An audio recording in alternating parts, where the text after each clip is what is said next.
استراتژی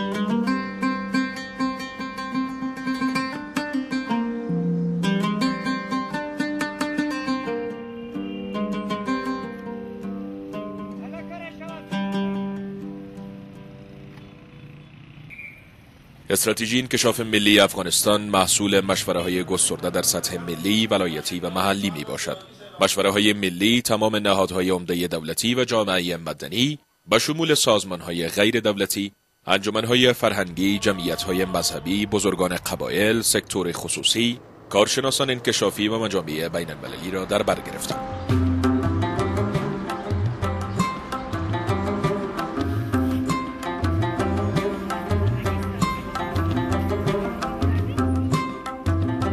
سهولت برای مردم زیاد شد، بسیار تفاوت یا فرق آمده.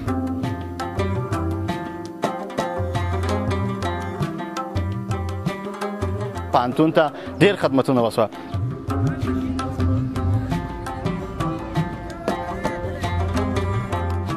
من خوش هستم بسیار. سابق بیکار بودم و حال دکان گرفتیم. 12,000 کیلومتر سرک‌های بازسازی شده در افغانستان.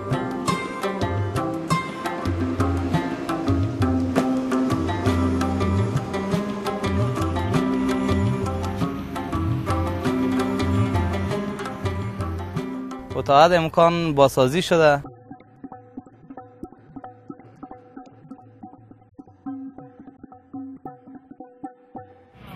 مشوره‌های ولایتی، بحث‌ها با والیان، نماینده‌های نهادهای ولایتی، شوراهای قریه‌جات، وکلای شورای ملی از هر ولایت، نمایندگان و رؤسای جامعه مدنی محلی، نماینده‌های تیم‌های بازسازی ولایتی و شخصیت‌های برجسته را در 34 ولایت کشور در بر گرفت.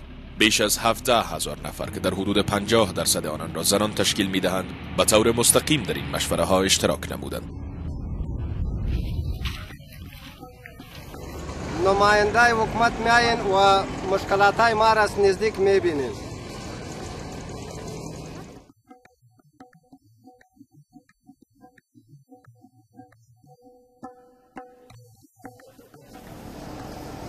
په ټول تاریخ کې اول ځل دی چې د حکومت نمایندگان راغلل او زموږ مشکلات د نږدې نه ولیدل.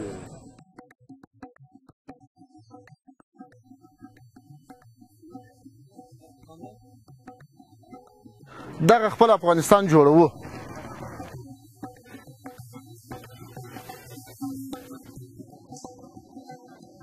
در طول تاریخ اولین بار بود که نمایندگان حکومت به نزد ما آمدن.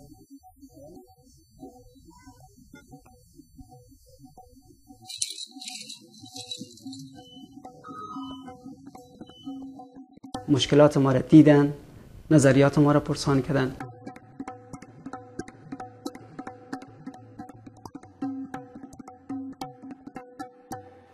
روند مشوره‌های ولایتی استراتژی انکشاف ملی افغانستان نمایانگر اولین مفاهمه کلیدی میان پایتخت و ولایات است و دلیل این که ارتباط میان مرکز و ولایات را تقویت نماید، طرح و بر راه انداخته شد.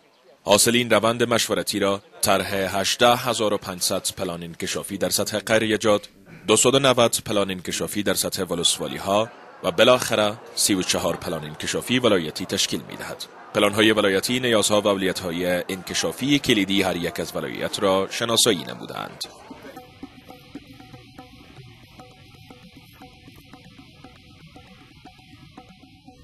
بند برق یک مسئله حیاتی است، یک مملکت بسیار مهم است.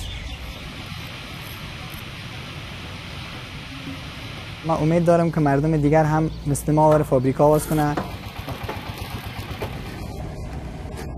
هر افغان باید احساس کی چې دا وطن به زمونږ په مټو جوړیږي. ما افغانستان خوش دارم و ما افغانستان دوست دارم که جور شه. ما می کشور ویران شده خود آباد می سازیم. د افغانستان د اوسنۍ وضع د ښه کېدو دپاره نړیوالو ته پکار دي چې ملي اردو ملي پولیس تقویه کړي.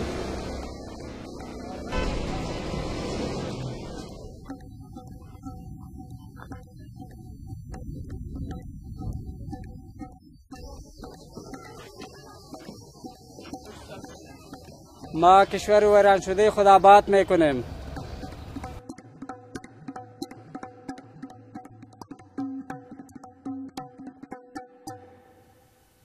6 مسئله مشترک حیاتی استراتژی انکشاف ملی افغانستان را حمایت می‌کنند که در این زمینه اقدامات منسجم در تمام ارگان و سکتورهای استراتژی ملی لازمی‌اند. این مسائل عبارتند از مبارزه با مواد مخدر، مبارزه با فساد اداری، ارتقای ظرفیت، تساوی حقوق اجتماعی، محیط زیست و همکاری‌های منطقه‌ای است.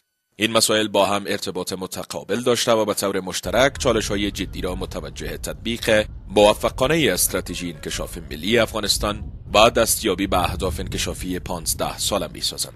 دولت به انجام اقدامات قاطع برای مبارزه با این چالش‌ها با کمک و همکاری جامعه بین‌المللی متعهد میباشد.